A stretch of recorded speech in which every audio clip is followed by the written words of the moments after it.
mientras la gente se va uniendo también. Vamos a manejarnos como nos manejamos la vez anterior, con respecto a que de lo que hice con respecto a esta guía fue seleccionar las preguntas, no sé, de cual creo que seleccioné la mayor parte de las preguntas para ir resolviéndolo y vamos a ir manejándonos de esta manera. Si habilito el chat en algún momento, las y los leo y vamos resolviendo también consultas, ¿sí? Ahí estoy viendo lo que están preguntando, que es si de los teóricos de neuro entra mucho en el parcial. Es la otra parte, es neuroendocrino, así que entra en el parcial. Y vamos a ir viendo, por lo menos ahora con los temas de neuro, algunos vamos a ver, resolver las dudas que tengan, ¿sí? Bueno, ahora comparto pantalla y vamos a ir resolviendo.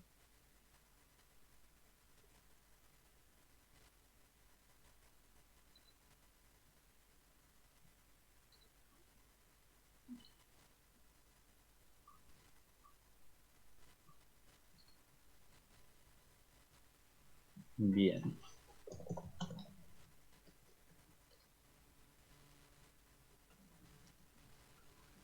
Bien, buenísimo. Deben un segundo.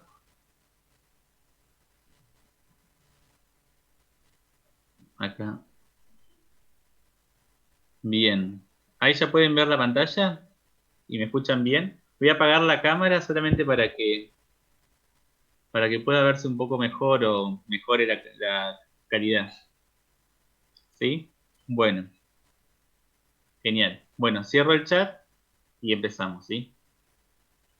Ahora, bueno, el TP es el 30, que es de sensibilidad somática, ¿sí?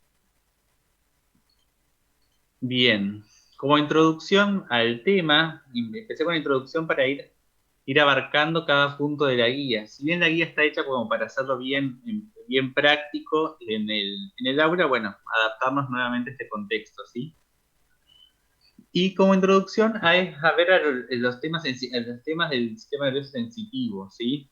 En la que vamos a tener que vayan pensando que todas las vías sensitivas tienen elementos comunes. Vías sensitivas, piensen que tenemos un contexto, un medio ambiente en el cual el organismo capta esos estímulos del exterior, los traduce a señales eléctricas, que es principalmente a través de señales eléctricas, y eso es captado nuevamente por el sistema nervioso central y reinterpretado de una manera específica, ¿sí?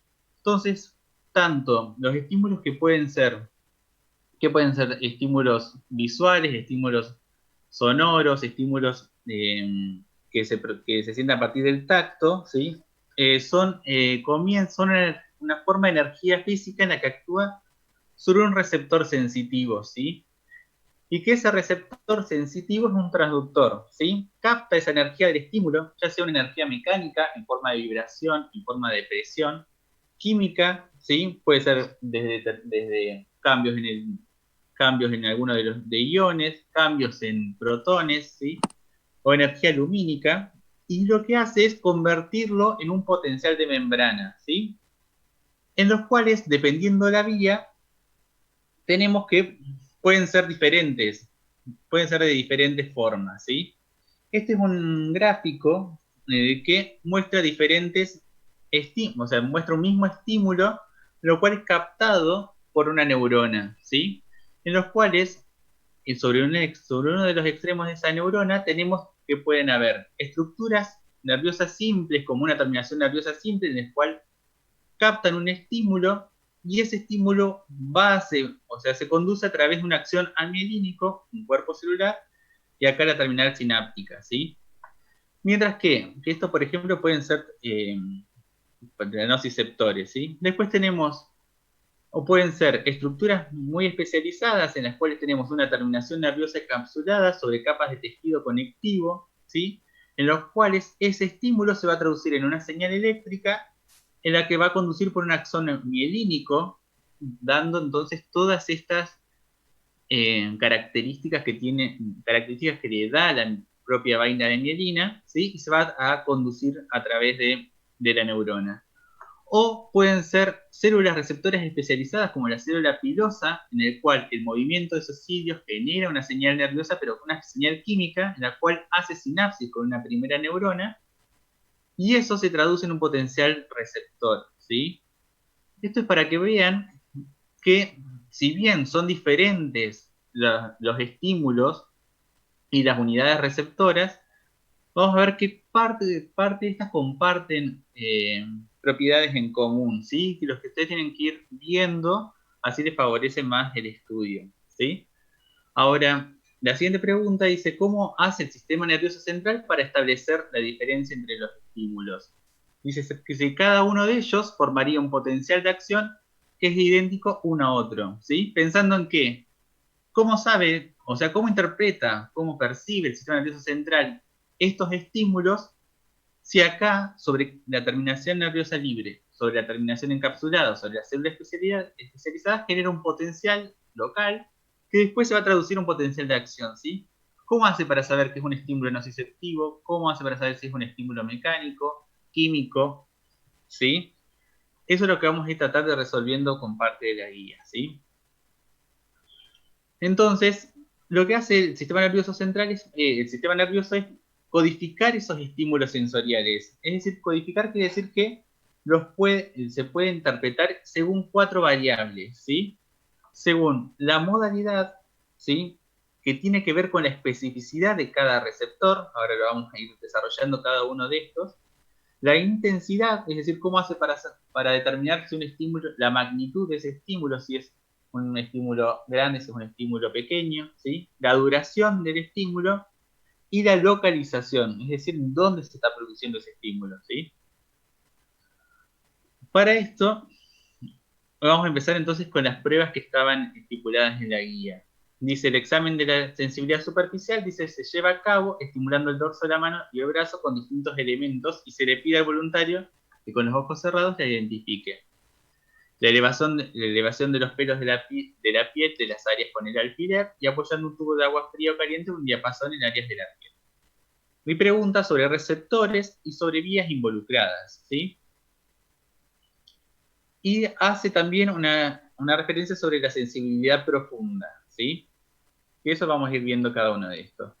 Este es un video que lo hicieron los ayudantes alumnos en otro tiempo y que está en la FEDCO, pero que me pareció interesante ir analizándolo ya que no tenemos la parte práctica, ¿sí? A ver si se puede ver. Bien. Es la sensibilidad epicrítica. Acá vamos a ver cómo evaluaban la sensibilidad epicrítica, ¿sí? Hay que cerrar los ojos, se le pide a la persona que cierre los ojos y con un algodón se coloca primero en la mano. ¿Lo sentiste? Sí. Bien, ahora en el antebrazo. ¿Lo sentiste? Sí. Bueno. Bien, ese es uno de los pequeños, uno de los pasos para poder evaluar la sensibilidad epicrítica, ¿sí? Si bien hay otras formas de poder evaluarlo en la clínica, hay algunos elementos que usan como un cepillo, ¿sí? En los cuales se desliza por la piel y en la cual tiene que determinar el estímulo que tiene, ¿sí? Para ir hablando acerca de esto, ya que preguntaba acerca de los receptores, vamos a ver cómo ese estímulo podemos codificar una modalidad, ¿sí?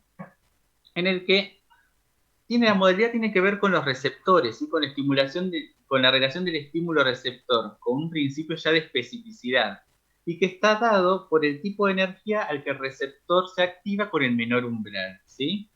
¿Qué quiere decir? Que vamos a tener diferentes tipos de energía, ya sea una energía química, una energía mecánica, una energía lumínica, en la cual la modalidad, es decir, el tipo de estímulo, va a ser determinada por el receptor, ¿sí?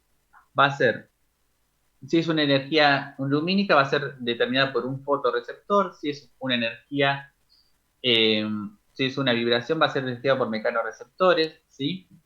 Y así sucesivamente. Entonces, esto le da la especificidad del estímulo, ¿sí?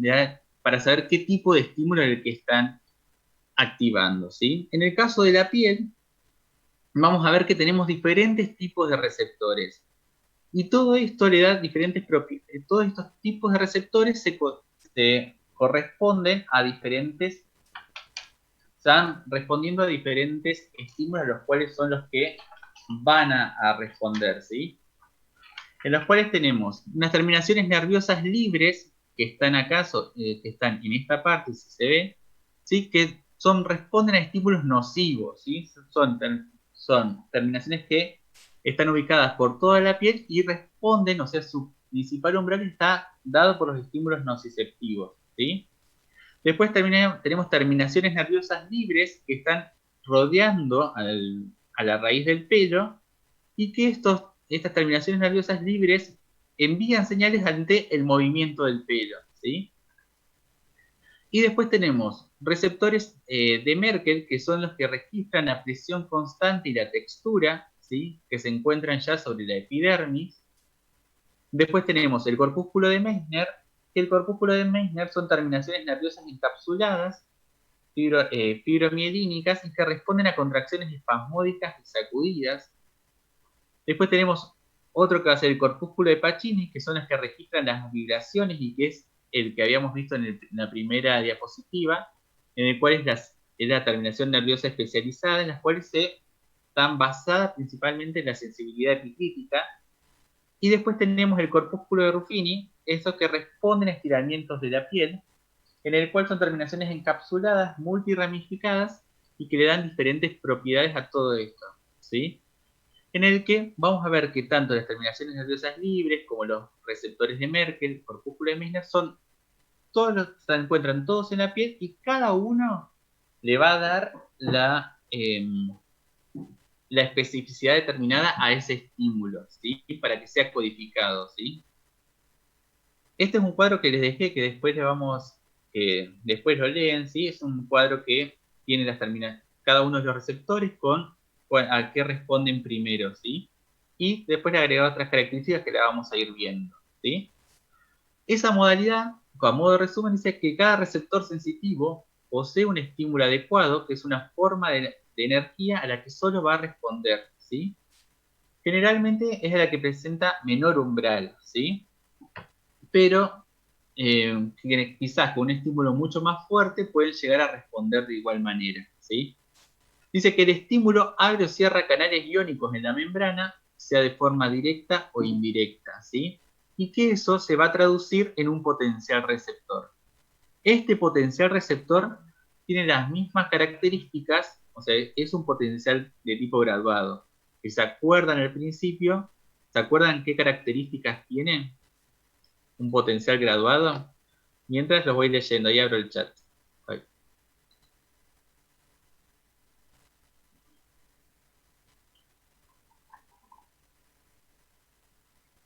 Bien, son sumativos,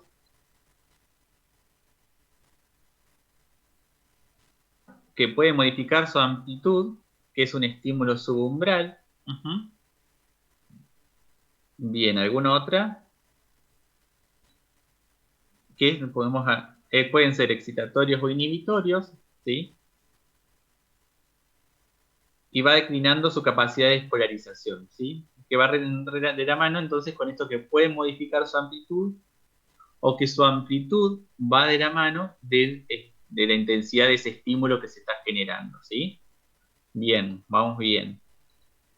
Entonces, ese potencial receptor se genera sobre la parte de este receptor y que después va a codificar o no una cantidad determinada de potenciales de acción, ¿sí? Pero acá estamos viendo parte de esta modalidad. Ahora dice que la otra parte de la pregunta daba cuenta acerca de las vías, a través de qué vías utilizan. Ustedes quizás tienen todavía un poco más de memoria con respecto a anatomía, de neuroanatomía, en el cual recuerden, de las vías sensitivas, teníamos dos vías. Una vía que es la dorsal, o lemniscal, o de Gold y de Burdach, que es esta, que es la del tacto fino, la propiocepción y la vibración, y que esta vía se caracteriza por tener una mayor velocidad, un mayor grado de localización, un mayor grado de discriminación de los puntos que ya vamos a ir viendo cada uno de estos puntos a lo largo de la presentación, y que entonces, como tiene esas características, va a llevar información acerca de la sensibilidad epicrítica, discriminativa, de la propiocepción consciente, ¿sí?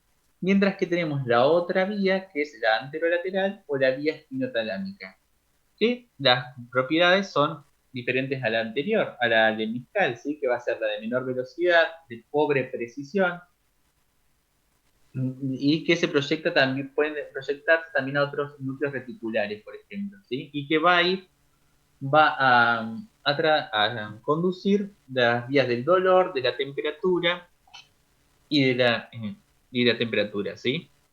Acá, entonces vamos a ver que la vía lemniscal o la vía de Golgi de Burdach ingresa, sus neuronas van a ingresar entonces por el asta posterior de la médula espinal, donde el núcleo se va a encontrar en el ganglio de la raíz dorsal de la médula, ingresa a la médula y asciende por el tracto de Golgi de Burdach, ¿sí? Y acá hace su primera sinapsis, una primera sinapsis que se encuentra en el bulbo raquídeo, ¿sí? Donde la segunda neurona difusa hacia el lado izquierdo, si estamos al lado derecho, difusa hacia el otro lado, y vuelve a ascender nuevamente hasta el tálamo, ¿sí? Donde el tálamo hace su otra sinapsis, donde se encuentra con la tercera neurona, y que esta neurona se proyecta hacia la corteza somatosensitiva primaria, ¿sí? Mientras que la otra vía, la vía anterolateral, va a ingresar también por el ganglio de la raíz dorsal de la médula espinal y hace su primera sinapsis en el asta posterior de la médula espinal, ¿sí? Allí su segunda neurona decusa y asciende por el eje espinotalámico y asciende hasta el tálamo, ¿sí? En el tálamo hace su otra sinapsis y de ahí se proyecta hacia la corteza somatosensitiva, ¿sí? A partir de ahí ustedes van a ver dónde decusan las vías y cuáles son las estaciones de integración, ya no, de integración sensitiva, ¿sí?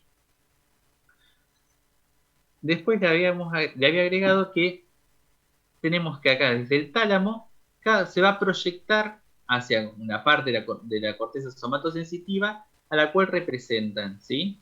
En los cuales vamos a ver que la vía del pie va a ir hacia este lado, hacia la mano hacia este lado, ¿sí? En los cuales esa información mantiene siempre un principio de línea marcada, se llama así.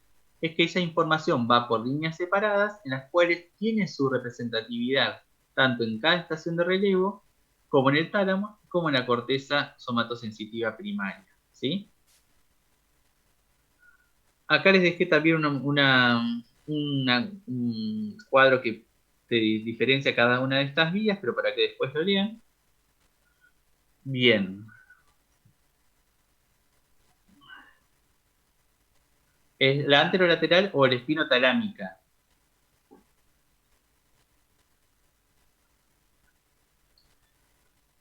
No sé qué otro nombre más. Esos dos conozco. Y después tenemos parte de la guía dice, ¿por qué después de un tiempo el voluntario deja de sentir el corcho? Dice, ahora vamos a ver cada uno de estos, ¿sí? Bien, también termalgés, sí. Vamos a ver parte de este video. Esperen que lo voy a adelantar hasta donde habíamos quedado. Bueno, ahora para evaluar la adaptación de los receptores, con un corcho y un pinche se le pide a la persona que cierre los ojos y se evalúa. ¿Lo sentís? Sí. ¿Ahora lo sentís? Sí. ¿Ahora lo sentís? No. ¿Ahora lo sentís? Sí. ¿Ahora lo sentís? No. Bien, esta es una de las partes en la cual están evaluando la duración de ese estímulo, ¿sí? Un estímulo bastante suave, ¿sí? En los cuales dice que después de un tiempo el voluntario deja de sentir el corcho y por qué al retirarlo vuelve a sentirlo y qué tipo de receptores se estimularon y qué tipo de adaptación, ¿sí? A partir de ahí vamos a ir decodificando parte de ese estímulo a la duración, ¿sí? Ya vimos la modalidad, que es el principio de especificidad entre el estímulo y el receptor, y ahora vemos la duración, cómo hace el sistema nervioso para para saber que ese estímulo persiste, ¿sí? Y esto lo hace a través de la adaptación de los receptores y la combinación de la información de los receptores, ¿sí?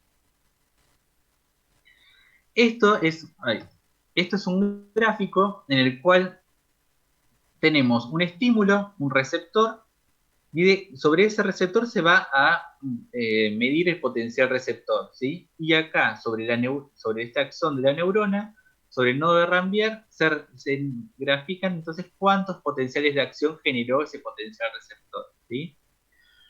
Y acá vamos a ver que tenemos dos tipos de receptores. Los receptores tónicos, o son de adaptación lenta, responden una vez que comienza el estímulo responde, de esta manera responde, y se mantiene liberando potenciales de acción a medida que el estímulo se sostiene, ¿sí? Mientras que los receptores fásicos, o los receptores que son de adaptación rápida, se adaptan rápidamente a un estímulo constante y se desactivan, ¿sí? Es decir, que comienza ese estímulo y mientras el estímulo siga presente y de igual intensidad, ese receptor se adapta, ¿sí? El ejemplo paradigmático de todo esto es el corpúsculo de Pacini, ¿sí? Que el corpúsculo de Pacini tenemos un estímulo, tenemos un axón, la cápsula de tejido conectivo que lo rodea y tenemos el potencial receptor, ¿sí? Al aplicar el estímulo, se genera un potencial receptor dado un potencial receptor por el sensado de la presión mecánica que se genera sobre el receptor, y esa cápsula de tejido conectivo hace que el líquido que lo circunda se vuelva a redistribuir y homogeneice esa presión que se está aplicando sobre este corpúsculo, ¿sí? Haciendo que el estímulo, o sea, que el sensado cese, ¿sí? ¿Y cuándo se vuelve a activar? Cuando ese impulso, cuando ese estímulo que se mantenía constante se modifica, ¿sí? Es decir, que al retirarlo, ¡pum!, de vuelta comienza ese potencial receptor, ¿sí? Pero mientras ese estímulo se mantenga constante y presente, el receptor se adapta, ¿sí? No modifica. A partir de ahí, esto lo había dejado como para que también lo tengan, que a partir de ahí ustedes piensan que tenemos dos tipos de información me están dando estos receptores. Tenemos receptores que me hablan sobre las propiedades estáticas, es decir, que me va a informar acerca de cuando el estímulo se mantiene presente, me va a seguir enviando potenciales de acción al sistema nervioso central, informando que ese estímulo sigue presente, ¿sí?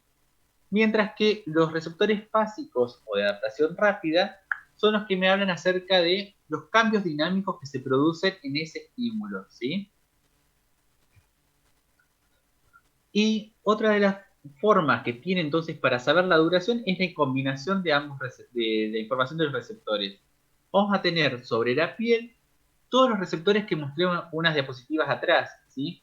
En las cuales se combinan desde las terminaciones nerviosas libres, de los corpúsculos de Ruffini y los receptores de Merkel que son de adaptación lenta, a corpúsculos de Meissner y corpúsculos de Pacini, los cuales se adaptan rápidamente, ¿sí?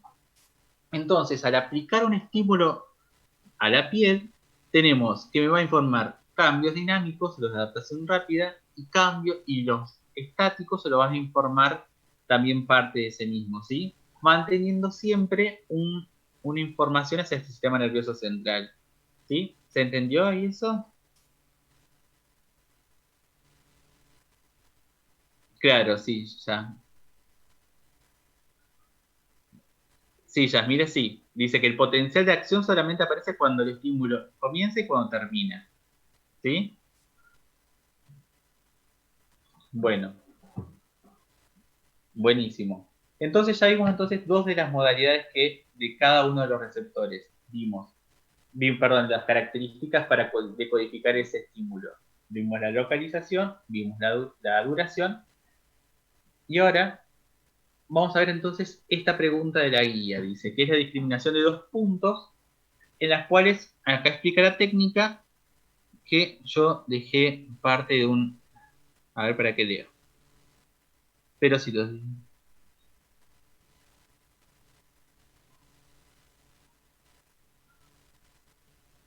Mirá, abrir eso con respecto al... Abrir pregunta dice, pero si los distintos receptores captan distintos estímulos, igual van a captar la duración aunque no sea el estímulo al que no están especializados, no. Depende cada uno de esos, pero vos fíjate que en la piel tenemos receptores que pueden captar la vibración y pueden ser receptores de estiramiento o de presión constante, ¿sí? Entonces la integración de toda la información va a ser la que a vos te da información acerca de ese estímulo que llega a ese sistema nervioso central, ¿sí? Si bien la mayor parte de los receptores de la piel son mecanoreceptores, hay algunos que pueden ser de temperatura, otros de estímulos nociceptivos, pero te van a mantener informado acerca de que hay vibración, hay presión sobre la piel, ¿sí? Entonces, voy a leer a Yamida, pronto, entonces ahí se estaría estimulando ambos tipos de receptores, no solo sí, siempre, si el estímulo persiste, se estimulan los dos tipos de receptores de adaptación lenta y receptores de adaptación rápida, ¿sí? Para que se sense constantemente, ¿sí? Claro, los receptores que estimularía el corcho son los de Pacini, ¿sí? Bien, y ahora vamos a hacer la discriminación de dos puntos, ¿sí? Que tiene que ver con decodificar parte del estímulo o parte de ese estímulo sensorial en cuanto a la localización, ¿sí? Vamos de vuelta con el video, que vamos a ir aprovechándolo, que está en el 46. Miren esta parte. Acá van a evaluar la localización de los estímulos y vamos a tratar de explicar el fundamento fisiológico de esto. Bueno, ahora para evaluar la discriminación de dos puntos se le pide a la persona que cierre los ojos y con un compás se empieza a evaluar. Primero con una apertura de mayor tamaño se colocan los dos puntos a la misma vez que hay que tocar la piel. ¿Cuántos puntos sentís? Dos. Se achica un poco el tamaño de la apertura y de vuelta. ¿Cuántos puntos sentís? Dos. ¿Cuántos puntos sentís? Dos. ¿Cuántos puntos sentís? Uno. Entonces este es el tamaño del primer campo receptivo. Lo medimos con una regla y nos da 3,4 centímetros en el antebrazo. Ahora se realiza lo mismo en el pulpejo de los dedos, con apertura mayor, siempre con los ojos cerrados, primero con los dos puntos siempre tocando a la vez. ¿Cuántos puntos sentís? Dos. ¿Cuántos puntos sentís? Dos. ¿Cuántos puntos sentís? Dos. ¿Cuántos? Dos.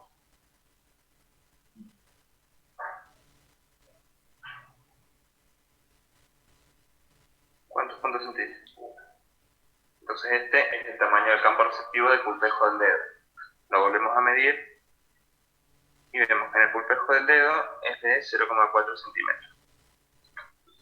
Bien, bueno, pongo el chat y les pregunto, ¿qué diferencias vieron entre el antebrazo y con el pulpejo del dedo?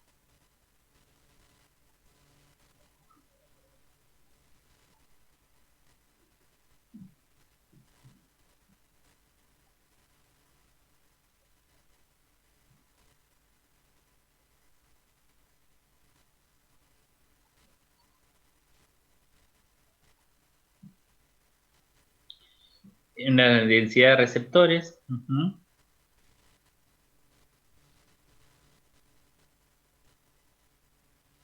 Bien. Diferencias en el campo receptivo, uno más grande en el brazo que en el pulpejo. El tamaño del campo receptivo es menor en los dedos. Bien. ¿Y qué encontraron que es un campo receptivo?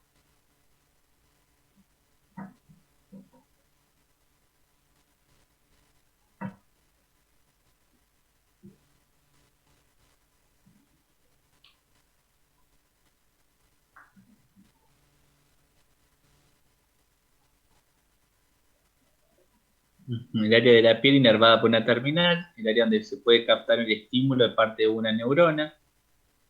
Bien, es el área que circunscribe una neurona y todo un estímulo generado en esa área producida por y todo estímulo generado en esa área produce un potencial generador? Bien, bien. Las respuestas están bien. Ahora vamos a ir afinando algunos conceptos, ¿sí? Bien. ¿Y por qué era importante de que ahí cuando le estaba evaluando ahí al paciente se trataba de concentrar en aplicar los estímulos a la misma vez? ¿Por qué?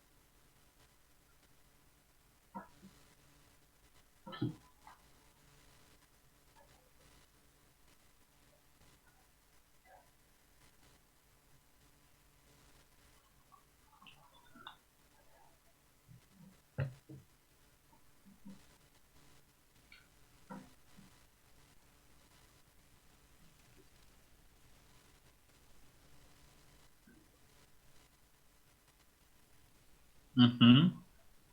Bien,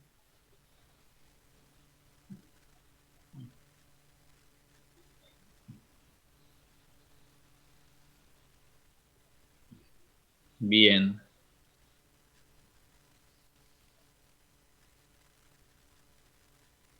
bien, bien. Ahí vamos a ir viendo cada una de esas respuestas, pero van bien, van bien.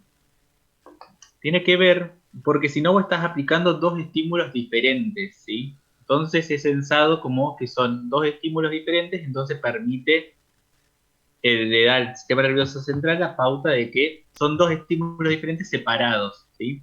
Acá lo que tratamos de ver que si un mismo aplicado a la misma vez, cuando comienza a discriminar que son dos diferentes según el campo receptivo, ¿sí? Miren, ahí cierro el chat un segundo para pasar de diapositiva. Entonces, para ir hablando de la localización, vean esto, esta es parte de la prueba que se hizo recién. Tenemos el compás, que están separados dependiendo del lugar donde lo vamos a aplicar, y tenemos campos receptivos primarios, que se denominan que es el área de la piel inervada por la primer neurona sensitiva. El campo, este es el verde, el rojo y el violeta azul, ¿sí? En el que tenemos campos receptivos primarios que corresponden a cada una de estas neuronas, ¿sí? Pero vean que la neurona primaria, tanto cada una de ellas, va a hacer sinapsis a una neurona secundaria, ¿sí? Entonces converge esa información que está dada por estos diferentes campos en un campo, converge, perdón, sobre una misma neurona sensitiva, ¿sí? Entonces, parte de esta información se pierde, entre comillas, ¿sí? Para poder formar un campo receptivo secundario, ¿sí? Que sería ese que está en línea punteada entre el rojo y el verde acá, ¿sí? En estas zonas. ¿Por qué? Porque yo aplico un estímulo al mismo tiempo en estos dos campos receptivos y esos dos campos convergen en una misma neurona secundaria.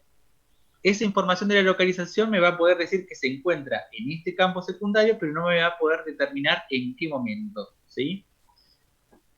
¿Se entiende esta parte? Mientras que veamos qué pasaba en los pulpejos de los dedos. Tenemos muchos campos receptivos, una mayor densidad de campos receptivos primarios, en el cual cada uno tiene su neurona sensitiva primaria, y vamos a ver en qué la mayor parte de estas neuronas sensitivas primarias hace sinapsis con una neurona sensitiva secundaria, ¿sí?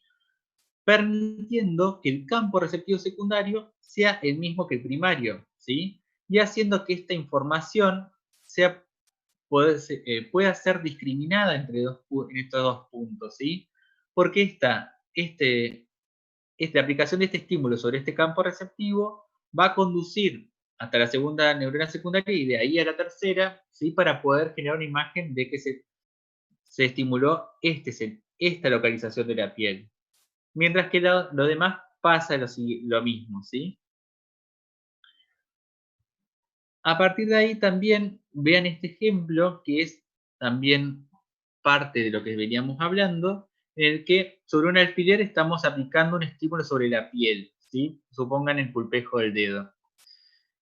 La aplicación del estímulo de la piel, del alfiler sobre la piel, genera un estímulo sobre la neurona sensitiva B, ¿sí? Pero a su vez el estímulo fue un poco más fuerte, que logra activar en menor medida las neuronas sensitivas A y B, ¿sí?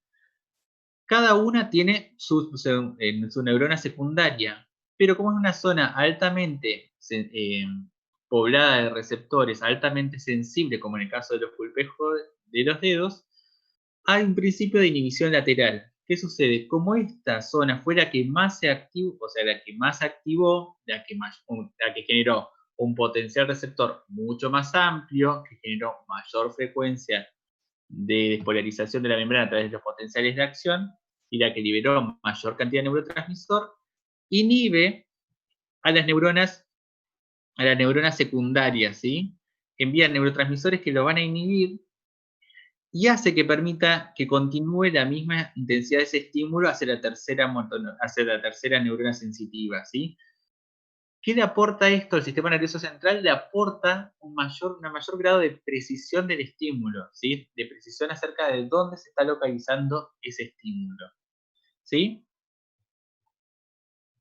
Entonces, agregué como conclusión que el tamaño de los campos receptivos secundarios también determina la sensibilidad de un área determinada a un estímulo, ¿sí? Por eso, en una parte, en el antebrazo, debemos tener, hay menor densidad de receptores sensitivos, los campos receptivos son mayores, son mucho más grandes, ¿sí? Por lo tanto, no va a discriminar entre esos dos puntos que se aplican a la vez, ¿sí? Mientras que en el pulpejo dedo tenemos una mayor densidad de receptores, los campos receptivos son mucho más pequeños, generalmente las neuronas sensitivas conducen uno a uno, ¿sí? Entonces permite al sistema nervioso central poder determinar cuál es la localización de ese estímulo de una manera mucho más eficaz, ¿sí? Bien. Uy, esperen que se me trabó la presentación. Oh.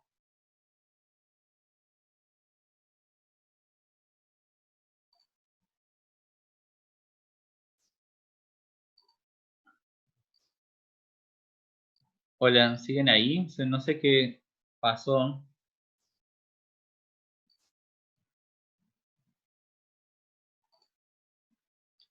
Sí, no sé qué pasó que se me salió la presentación, pero bueno, seguimos. Bien. Bueno, seguimos. Ya se ve que se me salió a mí nomás. Bien. Ahora, otra de las formas que tiene el sistema nervioso central para ver la localización es que cada uno de estos receptores, acá, esa creo que es la más representativa, que cada uno de estos receptores, tanto las fibras nerviosas sensitivas, los cortículos de Ruffini y de Merkel, cada uno va por su neurona sensitiva, ¿sí? Adentro del mismo nervio, y se va a ir y va a conducir la información hacia el sistema nervioso central por las vías ya antes explicadas. Pero que vean que cada una de esas terminaciones, de esas neuronas sensitivas, van por líneas separadas, ¿sí? Van por líneas separadas y no son líneas que las cuales no se van a converger, ¿sí? Entonces eso habla de un principio que se llama principio de línea marcada, ¿sí? En el cual esa información no se va a entrecruzar, sino que va por compartimentos separados y va sobre estaciones de relevo que van a ser donde se producen las sinapsis entre las neuronas sensitivas, en las cuales tiene su localización determinada también, ¿sí? Bien, entonces, para ir repasando, vimos entonces cómo codifica el tipo de estímulo, la duración de ese estímulo a través de la adaptación de los receptores y la integración de esa información. Vimos cómo lo localiza, que lo hace a través de esta agudeza sensorial entre los campos receptivos, entre el principio de línea marcada, ¿sí? Entre la somatotopía que tiene en cada estación de relevo, cómo se identifica cada parte del organismo, ¿sí? Y ahora vamos a ver cómo hace el organismo para poder detectar ese estímulo con una intensidad determinada. ¿Cómo sabe si el estímulo es mayor o menor? ¿Sí? Este gráfico es un gráfico que es clásico, que es el que ya habían visto previamente el año pasado, en el que tenemos un estímulo, tenemos una neurona, una terminación axónica, cuerpo celular, axón mielínico, zona gatillo y sitio de transducción, ¿sí? El sitio de transducción se va a generar, si yo pongo para medir la diferencia de potencial de membrana, voy a tener información acerca del potencial receptor en potencial local, ¿sí? Zona gatillo, voy a tener el potencial local, cómo se van a ir disparando los potenciales de acción. Mido la diferencia de potencial en los nodos de Ranvier, en los cuales voy a tener el gráfico, el registro, digo, de cada uno de los potenciales de acción, y después tenemos la terminación axónica con la liberación respectiva de los neurotransmisores según el estímulo, ¿sí? Vean cómo hace con un estímulo moderado. Esto ya es parte de lo que habíamos visto, con una duración determinada y una amplitud determinada, genera un potencial local sobre el sitio de transducción que va a ir a la zona gatillo y genera X cantidad de potenciales de acción que se conducen a través de la neurona, a través del axón mielínico, y que determina la liberación de X cantidad de neurotransmisores. Vean, con un estímulo más largo y más intenso, el potencial local va a ser mucho más amplio y duradero. Esto se va a comportar como una mayor cantidad de potenciales de acción en la zona gatillo y a su vez en el axón mielínico, y que va a determinar una mayor cantidad de liberación de los neurotransmisores, ¿sí?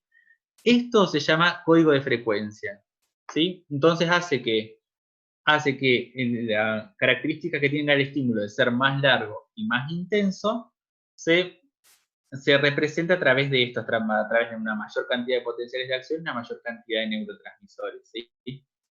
Ahora, en caso de que ese estímulo ya tenemos una mayor cantidad de frecuencias de carga de los potenciales de acción, hace lo que se llama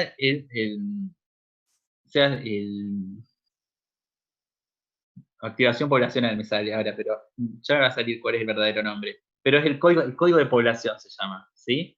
En el cual este estímulo más leve, esta presión más leve sobre los sitios de la piel, activa quizás estos dos corpúsculos de Pacini, ¿sí? En los cuales estos determinan este comportamiento.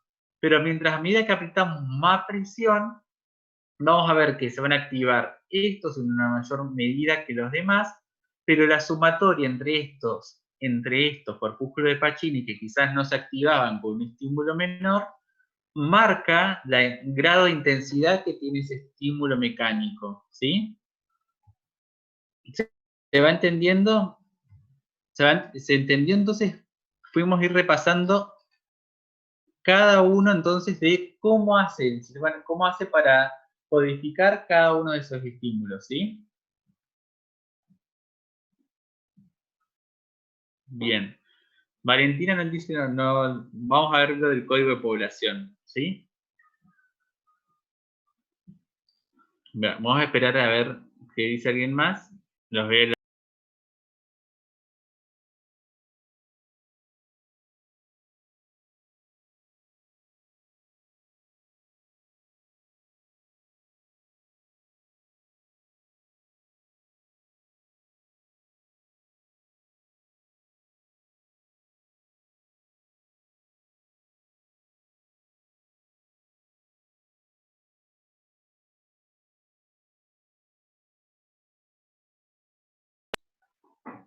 Bien, sí lo estoy leyendo, ¿eh? Bien. El código de población tiene que ver con, bien como dice Yamila, tiene que ver con reclutar más neuronas, ¿sí? En el cual, vamos a este ejemplo. Tenemos este ejemplo de que estamos haciendo presión con el dedo en un sitio de la piel, ¿sí? Supongamos el antebrazo, en el que una presión determinada me va a generar la activación de estos dos corpúsculos de Pacini, ¿sí? Que me van a determinar una liberación de potenciales de acción X y una liberación de neurotransmisor X, supongamos como en el ejemplo B, ¿sí? Pero ¿qué pasa? Si yo le aplico más presión a mi antebrazo con la mano, ¿sí? Vamos a ir activando más unidades receptoras y mayor cantidad de receptores sobre ese estímulo, ¿sí? Entonces, eso me va a dar la pauta de que, o sea, de interpretar en el sistema nervioso central de que estamos aplicando un estímulo mucho mayor, un estímulo en el cual me va a condicionar, que me va a liberar mayor cantidad de potenciales de acción, pero a su vez me va a condicionar de que el estímulo es muy grande, que es tan grande que me activa unidades cercanas entre unas y las otras, en las cuales me explica eso. ¿Se entiende?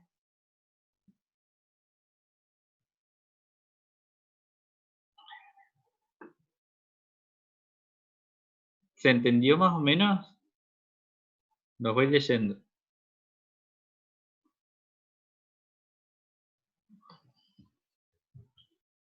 Bueno, pregunten cualquier cosa.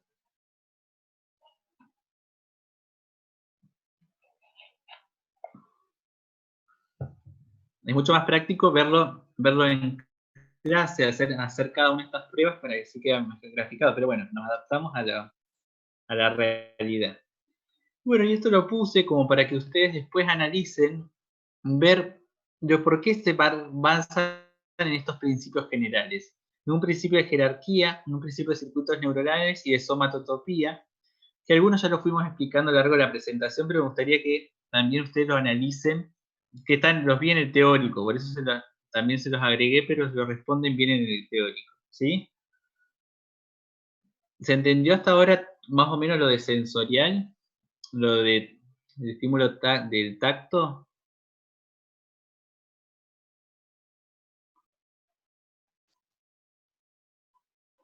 Ay, no me deja acceder.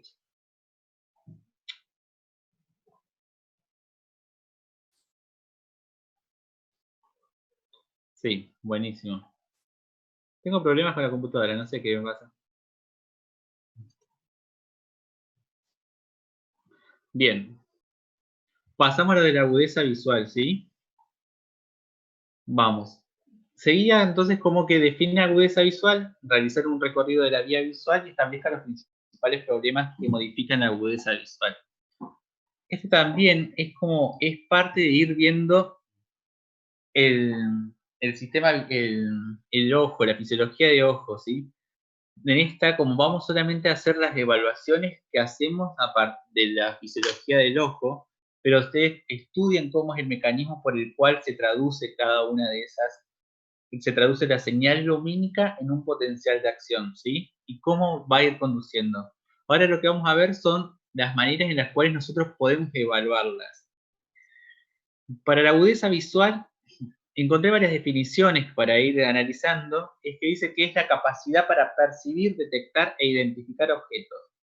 Que todo esto sea en contexto de una buena iluminación y un buen ambiente, y que se basa en lo siguiente: en que puedas determinar un objeto sobre un fondo determinado, en que puedas determinar dos puntos o líneas separados entre sí, en que puedas distinguir la orientación de un símbolo determinado y que tengas la capacidad para reconocer letras o símbolos en este test, ¿sí?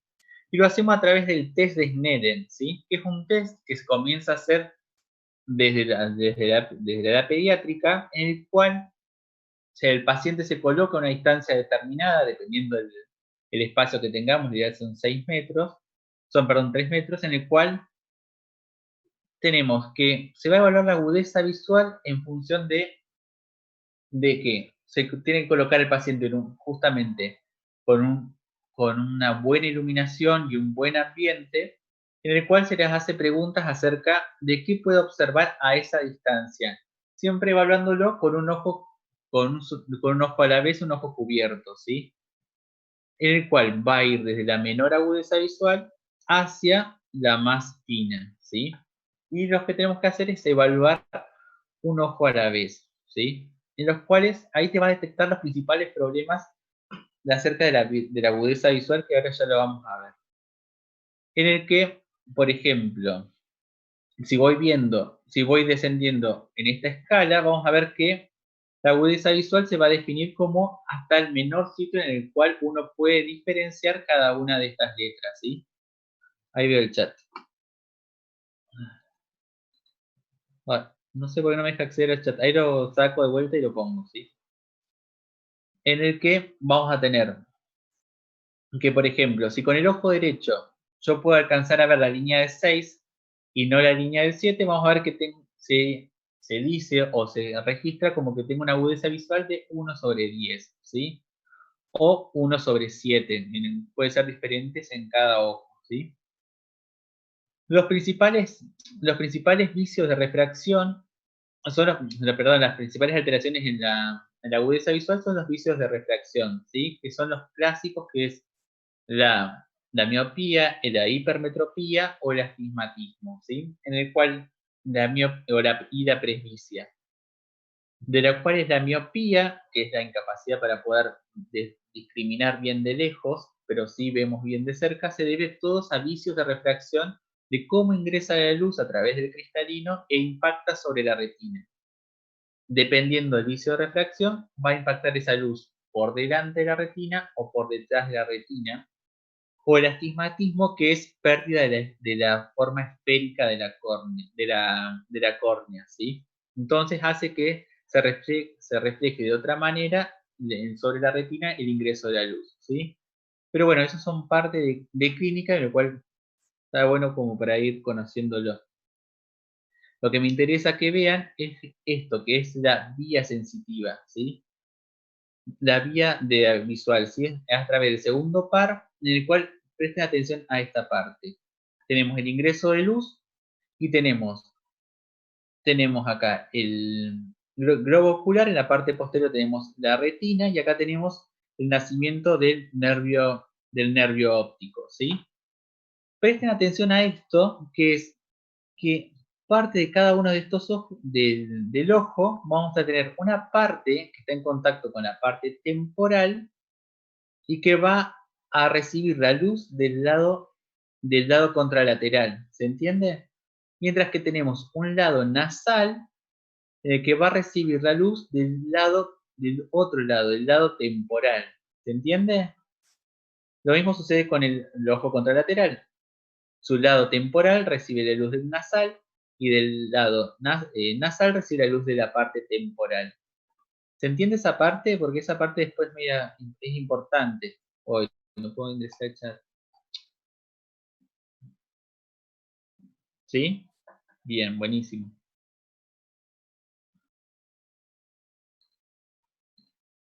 Bien.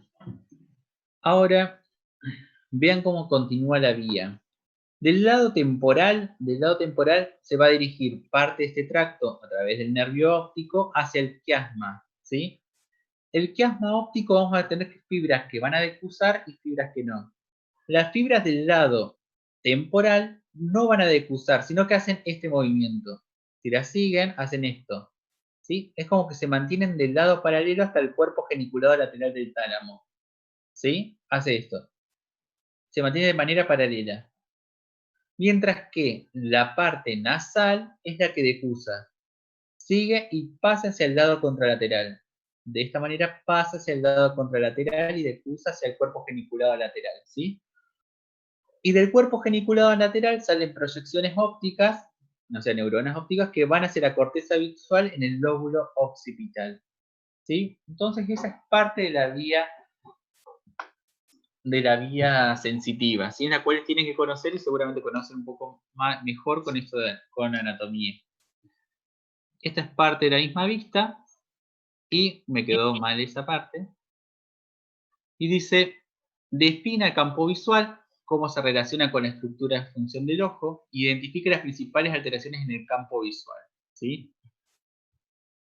El campo visual, de lo que encontré para ir definiéndolo, es la zona de visión observada en un instante dado por el ojo, ¿sí? Y que es la región percibida por el lado nasal, se llama campo visual nasal, y la que llega al lado lateral, campo visual temporal, que es lo que explicaba previamente. Y que la porción del mundo exterior, o si no, otra definición era que la porción del mundo exterior apreciado con ambos ojos en una posición fija, en la cual no hay movimiento de cabeza ni movimiento de los músculos extraoculares, ¿sí? Y tenemos estas alteraciones en el campo visual, ¿sí? Estas alteraciones se llaman o una ceguera completa de un globo ocular, como es en este caso, o pues se les llama también hemianopsias, ¿sí? Dependiendo la porción o la mitad de ojo que esté afectado, ¿sí? Con la ceguera, ¿sí? Pero bueno, eso también es parte de lo que anexemos cuando hagan clínica. Pero me gustaría que a través de la fisiología puedan identificar cada uno de estos trastornos en dónde se encuentra la lesión. Ahora sí, no me anda el chat. Quiero que a través del... Quiero ver qué pusieron ustedes como para identificar dónde se encontraba cada una de estas lesiones. Los leo. Le ponemos números si quieren. Le ponemos 1, 2, 3, 4. En el número 1, ¿dónde encontraron que tiene la lesión?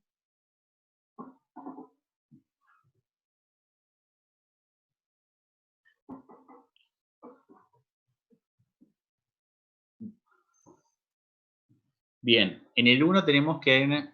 Martina puso bien, que es en el 1 hay una lesión en el nervio óptico derecho, ¿sí? Si nos vamos hacia atrás, hacia la vía, la lesión se encuentra en este sector, ahí, ¿sí? Entonces no tenés ni visión del lado temporal ni del lado nasal. Bien, vamos ahora con este. Vamos con el 2. ¿Qué encontraron? Bien. Bien, y el 3, ahí escriban los 4, a ver qué encontraron.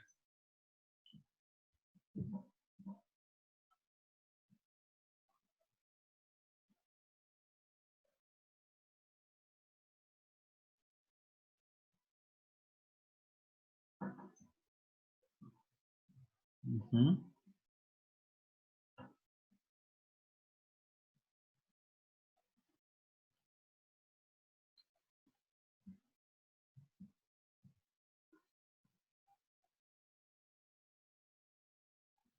Bien.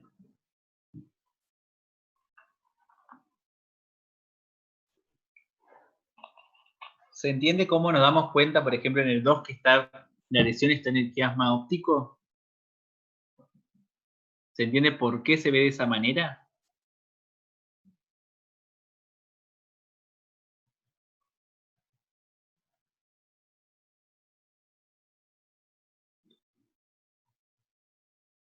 Bien, Emilia, bien. Mira, vamos a ir. Acá puse un dibujito que está en un... Lo saqué de un libro de semiología, que es la misma vía que teníamos graficada previamente, pero con unos apuntes. Tenemos el globo ocular, nervio óptico, quiasma óptico, cintillas ópticas y varias radiaciones hacia parte de la corteza occipital. Dijimos que el lado temporal mira hacia el lado derecho nasal, ¿sí? Mientras que el lado nasal va a mirar hacia el lado temporal. Va a mirar, es decir, que recibe luz de ese lado, ¿sí? Vamos a ver que si tenemos una lesión de nervio óptico, en el cual me compromete tanto las fibras nasales como las fibras temporales, vamos a ver que esta parte del ojo se va a encontrar ciega, que es lo que corresponde con el punto número 1, ¿sí? Miren qué sucede con el campo número 2. Hay una lesión en el quiasma óptico, ¿sí? Vamos a ver que ahora miro el chat porque tengo que salgo, ¿sí? Termino de explicar esto. Vamos a ver que las fibras temporales dijimos que no van a difusar a través del quiasma óptico, ¿sí? Ninguna de los dos lados, ¿sí? Por lo tanto, van a transmitir la información hacia la parte occipital. Mientras que los lados nasales se van a encontrar lesionadas estas vías. Entonces, por lo tanto, no va a haber información proveniente del lado nasal. Pero si nosotros miramos la figura, no es el lado nasal afectado, sino es el lado temporal, porque dijimos que mira hacia el lado temporal, ¿sí? Recibe la luz de ese lado, ¿sí? Por eso la afección a ese nivel, ¿sí? Ahí entro al chat porque no sé por qué tengo que entrar de esta manera.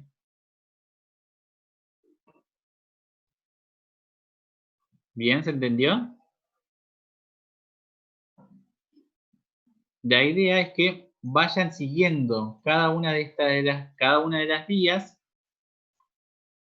y puedan determinar dónde se encuentra la lesión y teniendo en cuenta que no solamente estamos hablando de que si es, tiene que pensar que lo que muestra en estos gráficos, es la visión del paciente. Por eso decís al paciente que quizás si puede graficarlo, lo dibuje y marque el lado que no ve. Entonces tiene que pensar que el lado, por ejemplo, que el lado temporal derecho va a mirar el lado nasal. Entonces el paciente va a manifestar esto, ¿sí? ¿Se entiende esta parte? Bien. A ver. Buenísimo.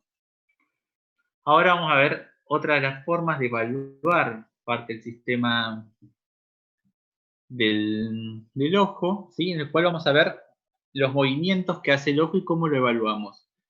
Me olvidé de poner un videito acerca de cómo evaluar bien el ojo, pero bueno, dice que al examinar el voluntario le pide que mire en las distintas direcciones o que siga su mirada con el dedo. El dedo índice del examinador mientras este los desplaza en forma vertical, lateral u oblicua.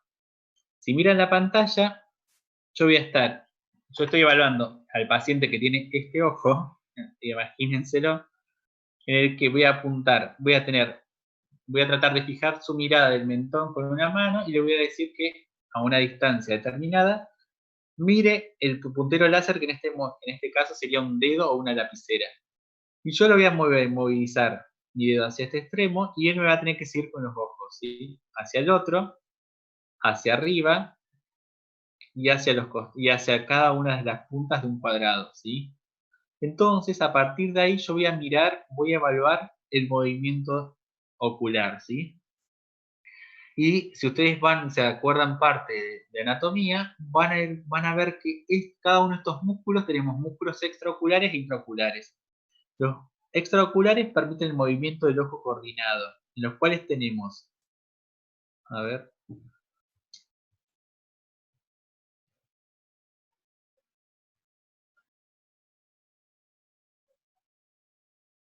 bueno, si quieren seguimos y yo después al final de la clase nos quedamos viendo este, ¿sí? Así seguimos con lo de la evaluación del ojo y seguimos y después hacemos el del ojo, ¿les parece?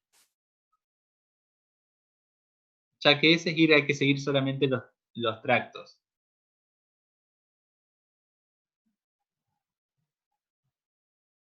Dale, sí. ¿Sí? Buenísimo.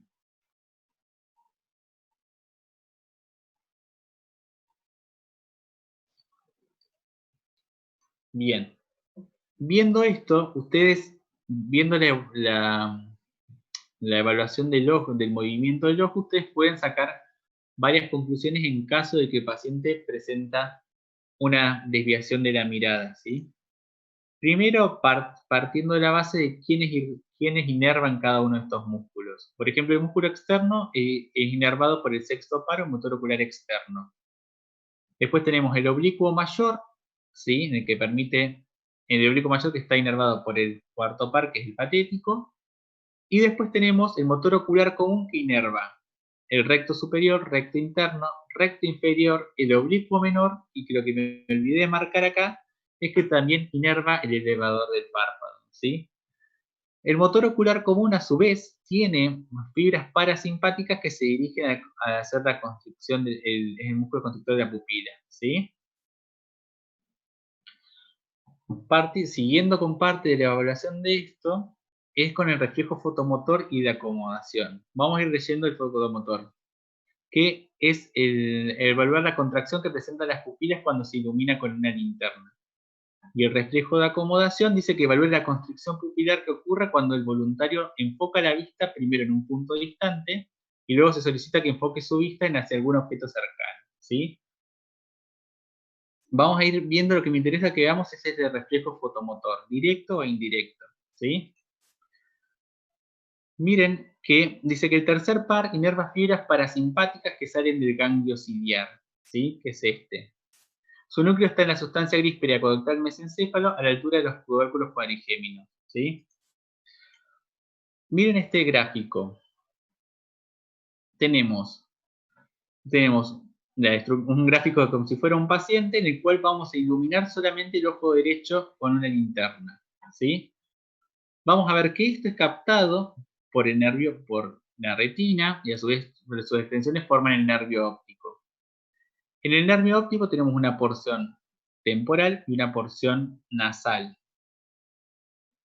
Se dirige por el nervio óptico la porción nasal decusa y se dirige nuevamente y se dirige a través de las cintillas ópticas y se va a dirigir hacia parte de esta zona que son los núcleos pretectales, ¿sí? Allí hacen sinapsis, van a ver que aunque yo haya iluminado el ojo derecho, llega información al núcleo pretectal izquierdo, ¿sí? De ahí, a través de interneuronas, llegan al núcleo de Edinger-Westphal, ¿sí? En los cuales este tiene proyecciones a través del motor ocular común hacia el ganglio ciliar, ¿sí? Llega al ganglio ciliar y lo que hace es contraer la pupila del ojo que yo estimulé y también contrae la pupila del ojo que no está estimulado, ¿sí? Que es el reflejo fotomotor indirecto o el reflejo consensual, ¿sí? ¿Se entiende esta vía? Esta vía, a través de la cual uno aplica luz en un paciente, es de suma importancia que ustedes lo aprendan a interpretar hacia cómo es esta vía y qué implicancias me genera, ¿sí? Porque sirve para poder determinar cuál es la respuesta a un estímulo lumínico que se le aplique a un ojo, pero me evalúa la indemnidad de esta vía que atraviesa diferentes núcleos, desde el mesencéfalo con los núcleos de Edinger-Westphal, ¿sí? Y que es una manera en la cual yo tengo la posibilidad de poder evaluar parte de una vía nerviosa sensitiva de manera fácil, de manera rápida, en un paciente, por ejemplo, que está en coma, es decir, un paciente que no responde, que se lo encontrás, que está tirado en la calle y que una de las formas de evaluar un componente neurológico de un paciente en coma es este, ¿sí? ¿Por qué? Porque las alteraciones en el sistema nervioso central, ya sea un ACV en el que se me genere un ACV hemorrágico en el que me ocupe sangre parte de esta porción, o se haya isquemia de esta porción, vamos a ver que se va a ver alteraciones alteraciones en la respuesta pupilar a un estímulo lumínico, ¿sí? Entonces eso me aplica gravedad y urgencia en lo que uno está evaluando, porque sabe que esa vía tiene que estar indemne, ¿sí? Ahí leo el chat.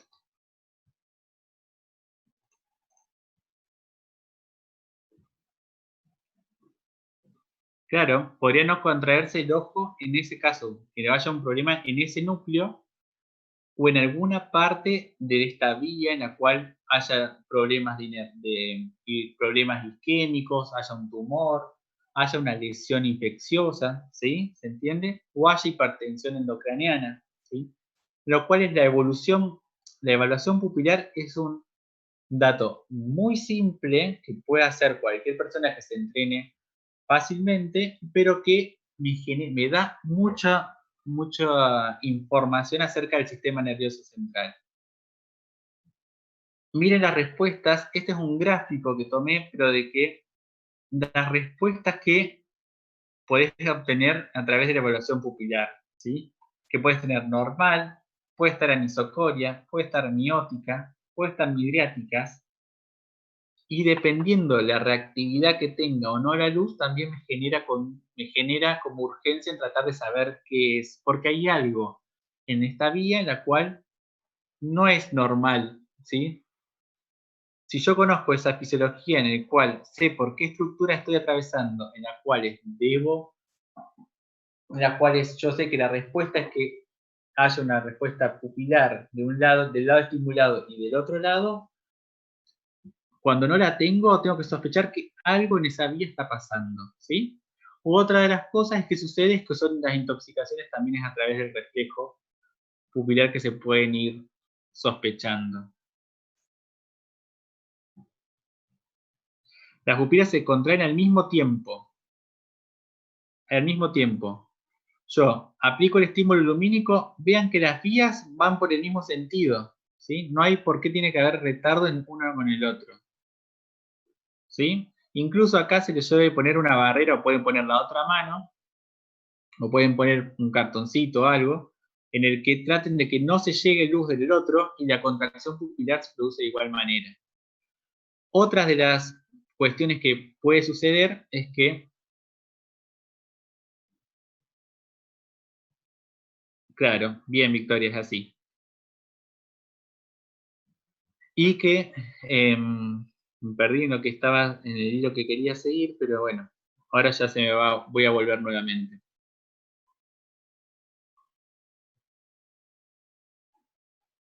Sí, sí, Matías, se contrae al mismo diámetro que el otro. Que no se contraiga al mismo diámetro que el otro es anormal, ¿sí? Te tiene que hacer sospechar de que hay algo en la otra vía que no está haciendo que se contraiga de igual manera, ¿sí? Pero piensen, yo se lo estoy hablando de la,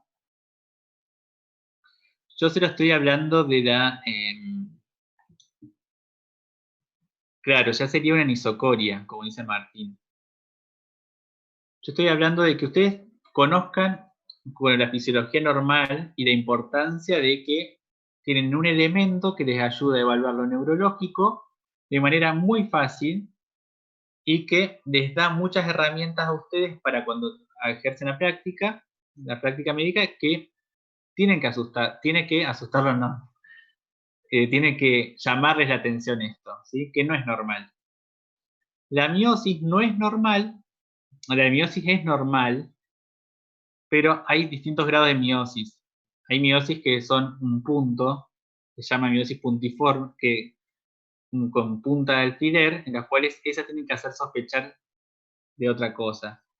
Obviamente no le estoy hablando de alguien que está caminando por la calle y tiene una miosis, ¿sí? Porque hay mucho sol. Es un paciente que está en coma en una sala, ¿sí? ¿Se entendió esto? ¿O le generé mucho lío?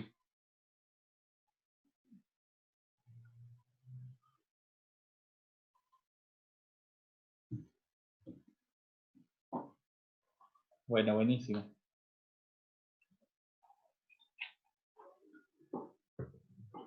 Bien.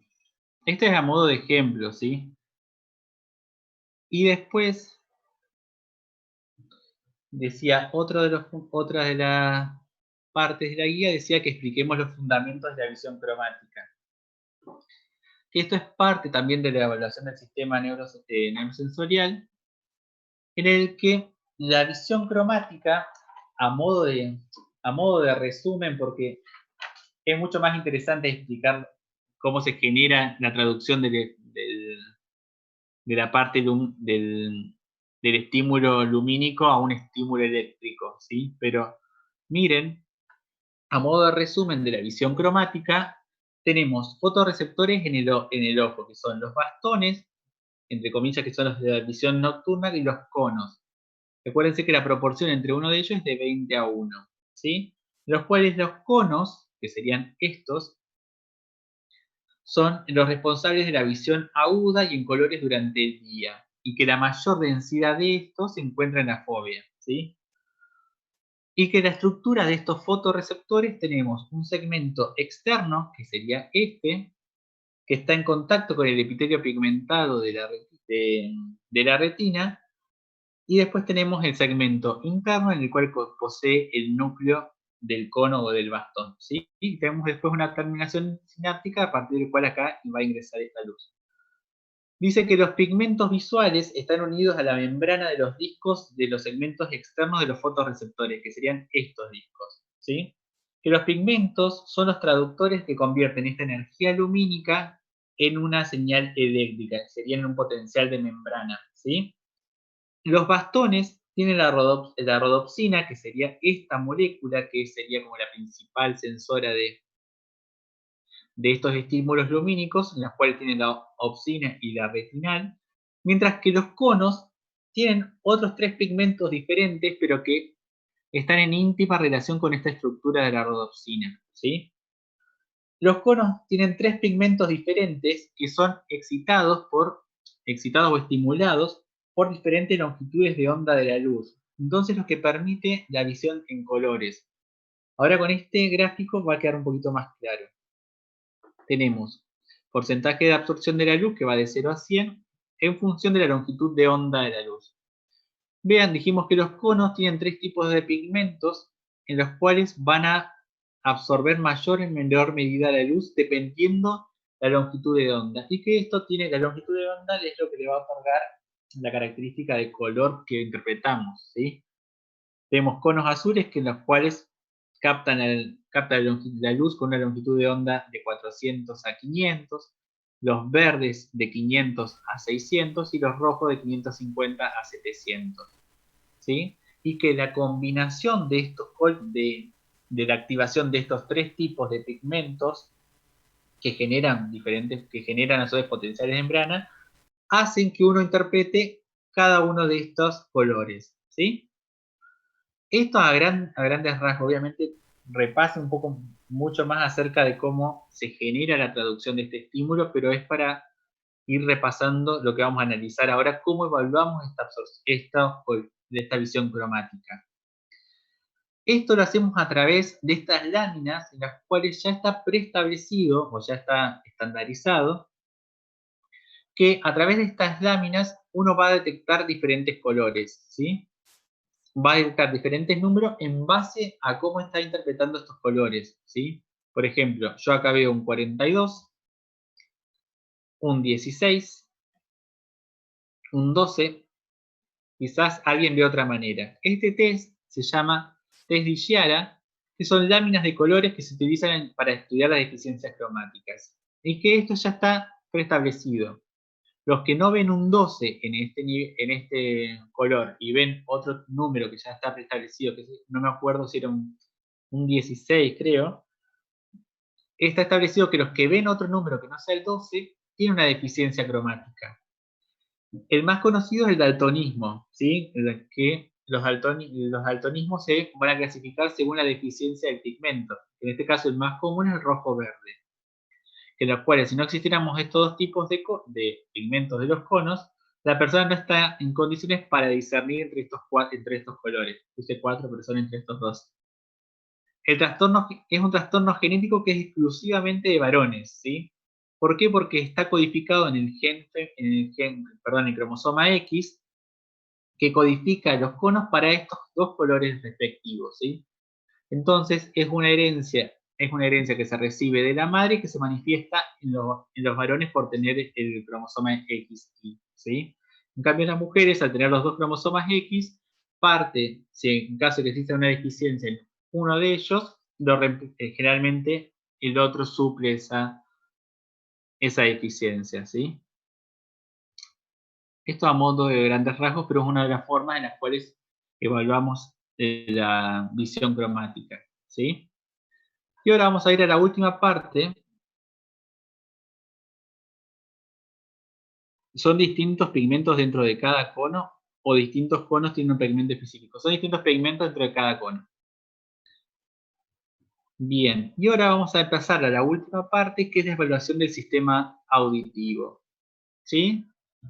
Que para esto tenemos dos test para evaluar, ¿sí? Tenemos el test de Rine y el test de Weber, ¿sí? Para esto, para interpretar estos tests, ustedes tienen que ya haber leído parte de la fisiología del sistema auditivo, ¿sí? Entonces, no abarqué en gran manera la fisiología del sistema auditivo porque si no iba a ser medio larga la clase, ¿sí? Pero sí me abarqué sobre estos tests, ¿sí? Sobre estos tests encontré un video en YouTube porque no teníamos para hacerlo, pero es lo que hacemos parte en las clases presenciales, pero creo que es bastante sintético, miren. Esa es la prueba de Weber. Vamos a proceder a realizar la prueba de Weber. Es una prueba de Masson que nos va a permitir distinguir en las hipófisis multilaterales aquellas que son sensoriales de las que son.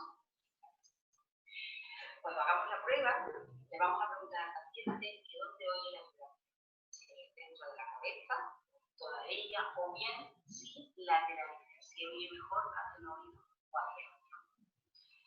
Hacemos vibrar con un golpe seco el diapasón y colocamos su base en la línea media y superior de la cabeza del paciente. Y le preguntamos, ¿dónde oye el sonido?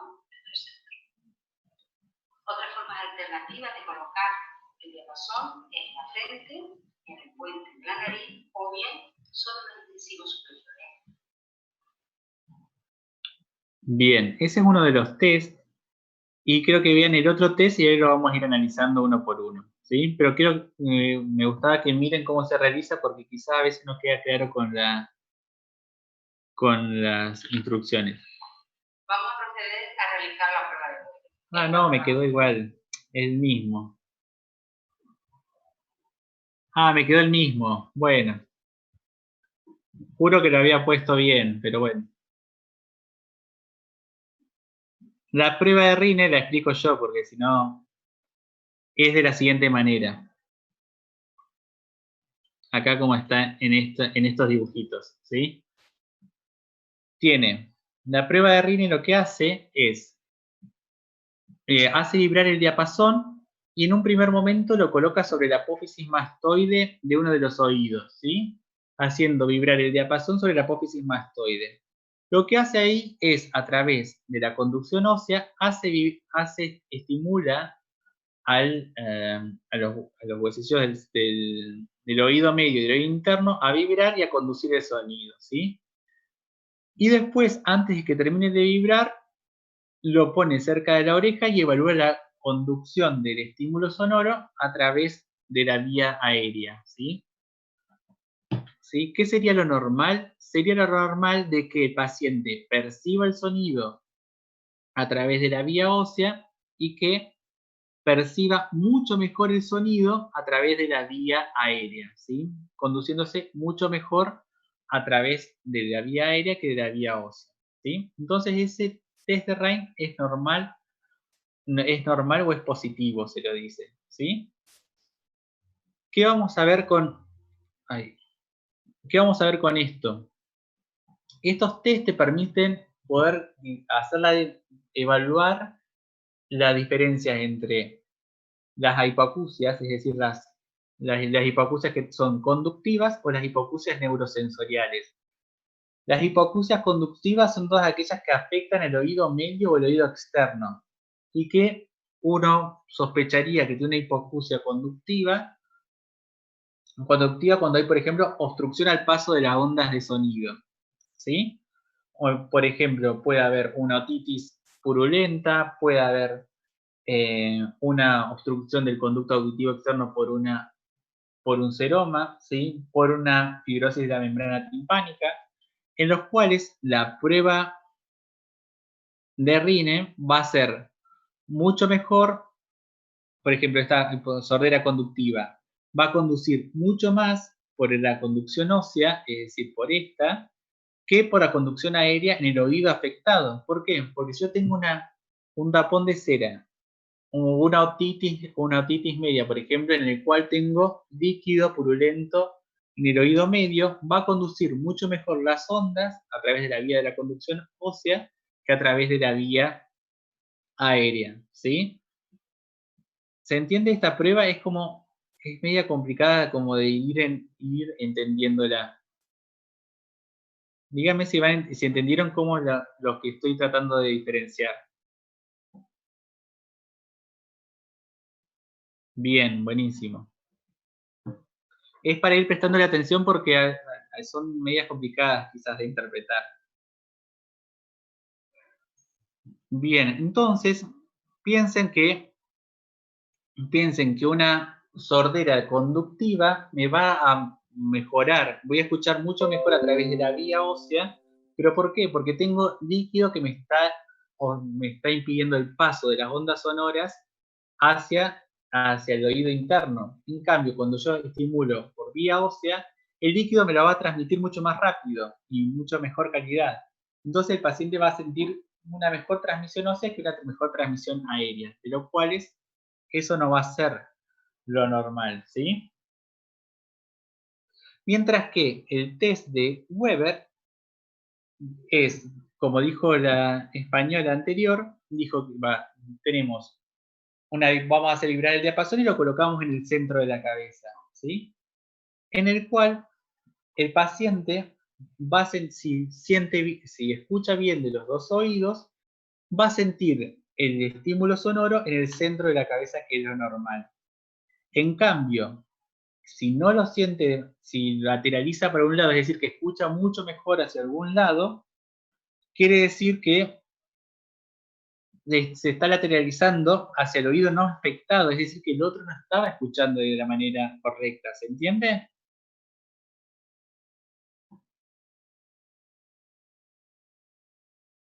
Los leo.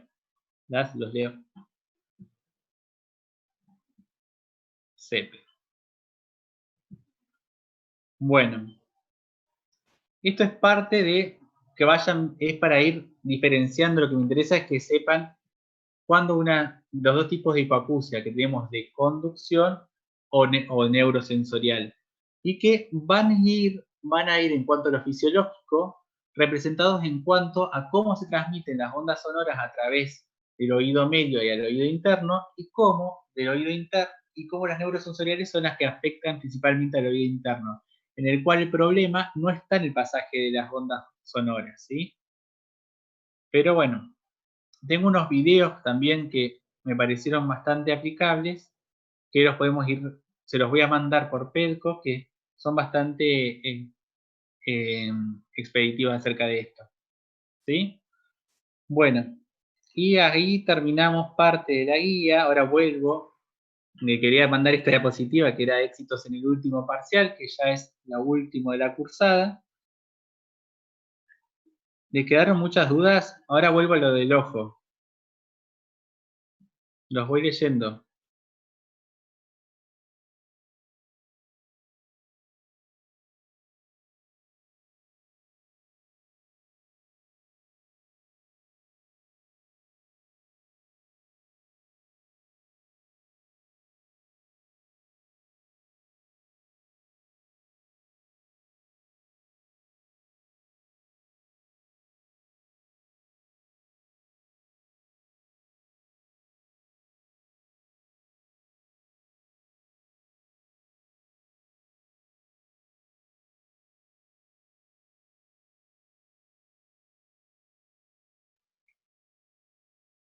Estaba buscando agua.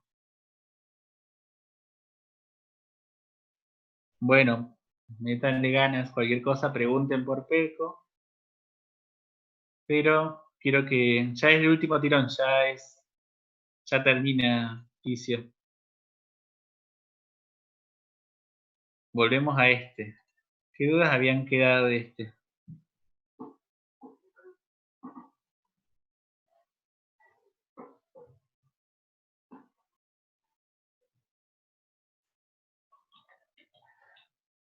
El tirón más largo es el final.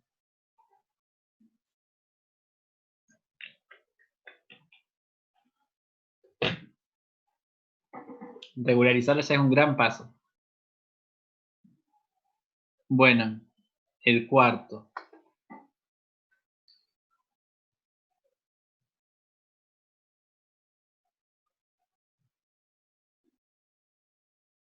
Bien.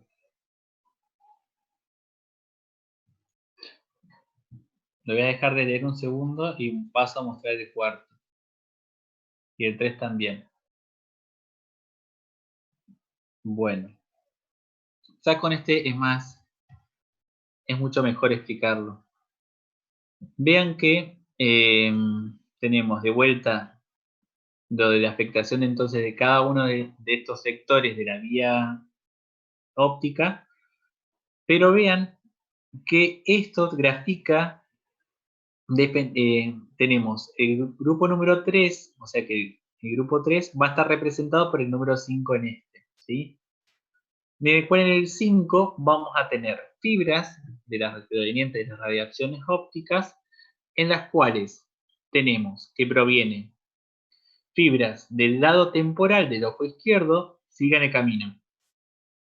Fibras del lado temporal del ojo izquierdo que van a mirar el campo nasal izquierdo, ¿sí? Se va a representar de esa manera. ¿sí? Mientras que esta cintilla también va a tener el lado nasal derecho, perdón, el campo temporal derecho representado de esta manera, ¿sí? Entonces sigue, cruza el quiasma y sigue hacia la cintilla óptica, ¿sí? Por eso tenemos afectados estos dos lados. Mientras que el 7 ya es parte, vieron que no tiene una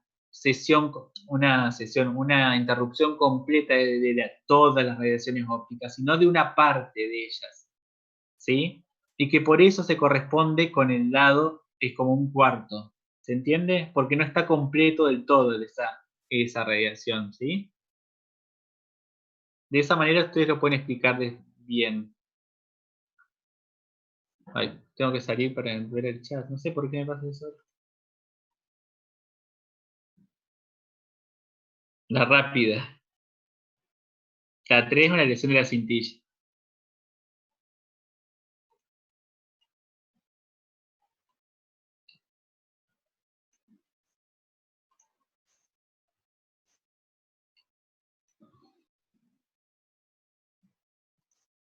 Ay, Dios, esta cosa. Ahí está. Bien, buenísimo. Bueno,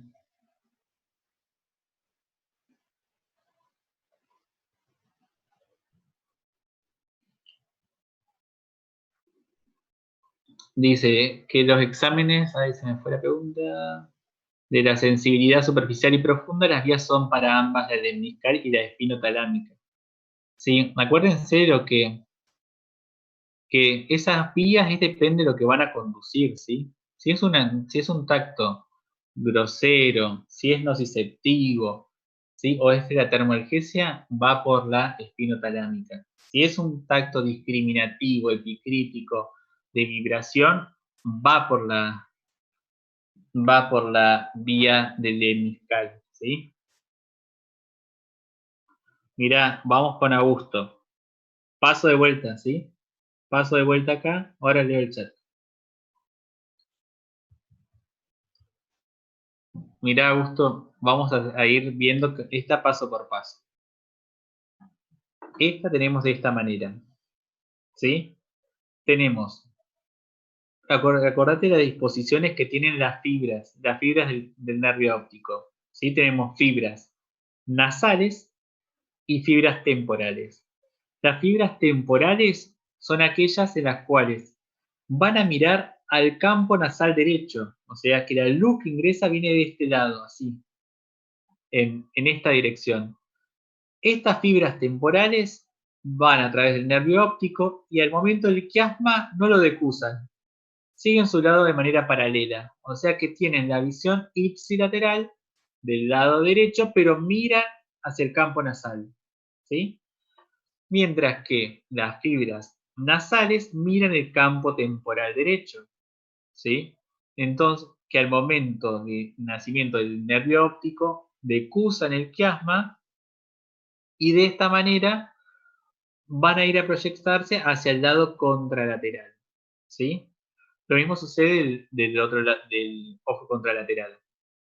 Entonces, cuando hay una afección del quiasma óptico, no vamos a tener la visión del campo nasal derecho y del campo nasal izquierdo, ¿sí? Mientras que van a seguir indemnes las fibras temporales que van del lado ipsilateral, ¿se entiende?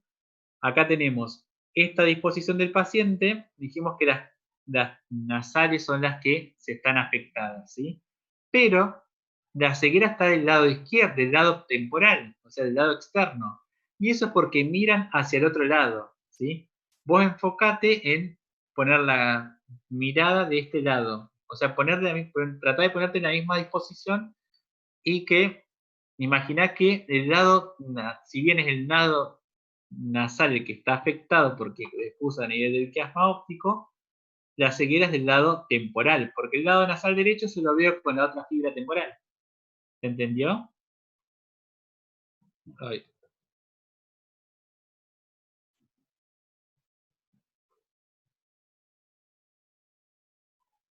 Bueno, Bueno, buenísimo todo. Que les haya servido.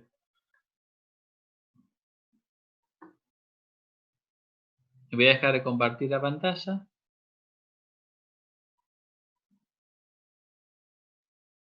Bien.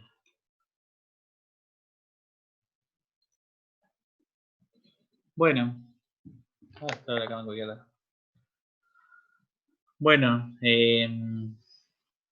espero que les haya servido. Si quieren hacer preguntas durante la semana, escriban por Pedro, no tengo problema. Y bueno, éxitos en el último parcial.